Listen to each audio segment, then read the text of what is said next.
औज़ुबिल्लाहिमिनश्शैतानिर्रजीम बिस्मिल्लाहिर्रहमानिर्रहीम। आज का हमारा जो टॉपिक है वो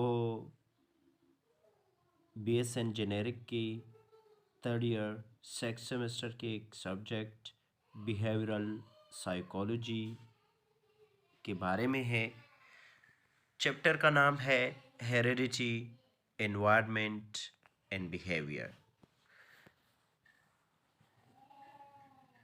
यानी चैप्टर की टॉपिक से पता चलता है कि हेरेडिटी, एनवायरनमेंट और बिहेवियर क्या चीज़ होते हैं, बिहेवियर किन चीज़ों से बनकर आता है, इसमें हेरेडिटी और एनवायरनमेंट का क्या इन्फ्लुएंसेस होते हैं और ये दोनों कैसे असरअंदाज होते हैं बिहेवियर पर। आपको पता होगा कि जब हम बिहेवियर की बात करते हैं तो in this subject we are just discussing about human behaviour. So let's start. इस हमारे इस चैप्टर के ऑब्जेक्टिव्स जो हमारे हैं वो ये होगा कि at the end of this unit learner will be able to discuss how heredity and environment interact to produce the development of behaviour, कि हेरिडिटी और एनवायरनमेंट कैसे इंटरेक्ट करेगा यानी डेवलपमेंट ऑफ बिहेवियर में। Behaviour is influenced by two forces. Behaviour जो है वो दो फोर्सेस है, दो कुव्वतें हैं जो बिहेवियर पर असरअंदाज होते हैं। एक है हेरिडिटी और एक है एनवायरनमेंट।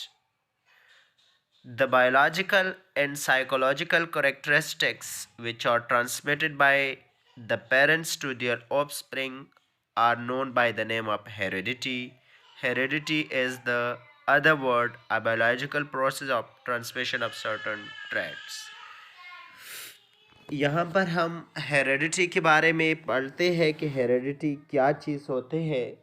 हेरेडिटी बेसिकली जो होता है पेरेंट्स से अपस्प्रिंग में करेक्टरिस्टिक्स कैसे ट्रांसफ़र हो जाता है, इसका नाम होता है हेरेडिटी। ठीक है, यानी अगर हम प्रॉपर डेफिनेशन हेरेडिटी की देखते हैं, the sum of all biological process by which particular characteristics or transmitted from parents to their offsprings. Physical traits such as the color of your hair and eyes, shape of your nose and ear, as well as your body type and size. Heredity उन तमाम biological process का नाम होता है जिसके through particular characteristics जो parents से अपस्प्रिंग या बच्चों में मुंतकिल हो जाती है। फिजिकल ट्रेट्स क्या क्या होते हैं, वो कौन कौन सी चीज़ें या करेक्टरिस्टिक्स होती है जो पेरेंट्स से अपस्प्रिंग में ट्रांसफ़र हो जाते हैं। इसमें हेयर और आइज़ का कलर, नोज़ और ईयर्स का जो शेप होता है और बॉडी की टाइप और साइज़ कौन सा होता है, ये सब फिजिकल ट्रेट्स में आ जाता है। और दूसरा हमने बात की थी कि दो फोर्सेस है जो ह्यूमन बिहेवियर पर असरअंदाज होते हैं। एक तो हमने हेरिडिटी की बात की और सेकंड जो फोर्स है वो है एनवायरनमेंट। सॉरी, हेरिडिटी से ये तो हमें पता चल गया कि जैसा ही बच्चा पैदा होता है तो इसकी जीन्स में डीएनए में जो जीन्स का सीक्वेंस होता है उसके थ्रू बहुत सारे जो बिहेवियर होते हैं वो पेरेंट से ऑफस्प्रिंग में ट्रांसफ़र हो जाते हैं। लेकिन सेकंड चीज़ है एनवायरनमेंट, और एनवायरनमेंट हर वो चीज़ होता है जो हमारे इर्द गिर्द पाया जाता है, चाहे वो लिविंग यानी बायोटिक्स हो या नॉन लिविंग यानी एबायोटिक चीज़ें हो। इसमें वो तमाम फिज़िकल, केमिकल और अदर नेचुरल फोर्सेस भी आते हैं। Living things live in their environment, the environment effect the growth and development of a person. और ये एनवायरनमेंट वो सेकंड फोर्स है जो हमारे ह्यूमन बिहेवियर पर असरअंदाज होता है। एनवायरनमेंट जो है ह्यूमन की मॉर्फोलॉजी और जो फिजियोलॉजी है ये दोनों पर असरअंदाज होता है। ठीक है।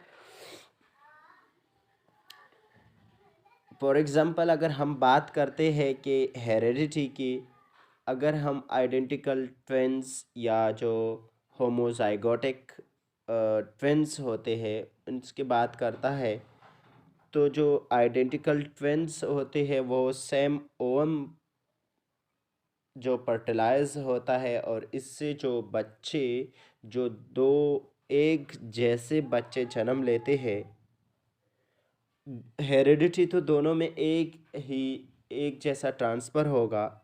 दोनों के हेरिडिटी तो बिल्कुल जो वो डीएनए का स्ट्रक्चर होगा, जो जीन्स होगा, वो तो बिल्कुल सेम दोनों में सेम रहेगा। दोनों में पेरेंट्स से वही करेक्टरिस्टिक्स या वो बिहेवियर ट्रांसफ़र हो जाएंगे। लेकिन अब अगर दोनों आइडेंटिकल ट्विंस को हम डिफरेंट एनवायरनमेंट में रखते हैं और वो डिफरेंट एनवायरनमेंट जो है ना ग्रो करते हैं, तो दोनों के जो बिहेवियर है वो चेंज हो सकता है। मतलब कहने का ये है कि ज़रूरी नहीं है कि हमारी इम्यूनिटी ही हमारे बिहेवियर पर असरअंदाज होता है।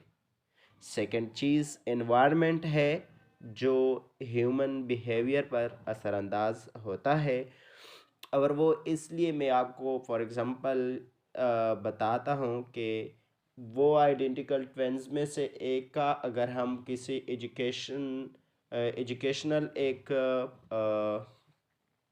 एनवायरनमेंट में उसका ग्रो करते हैं और दूसरे को किसी अन एजुकेशनल एनवायरनमेंट में इसका परवरिश करते हैं, तो जो एजुकेशनल एनवायरनमेंट में है, जो एजुकेशनल कम्युनिटी में है, ज़ाहरी बात है कि उसका जो लाइफ स्टाइल होगा वो एक नज़्म ज़ब्त के मुताबिक होगा। वो जानने वाले मतलब एक प्रोसेस होगा इसमें, वो ज़्यादा समझदार होगा और वो ज़्यादा कुछ समझता होगा।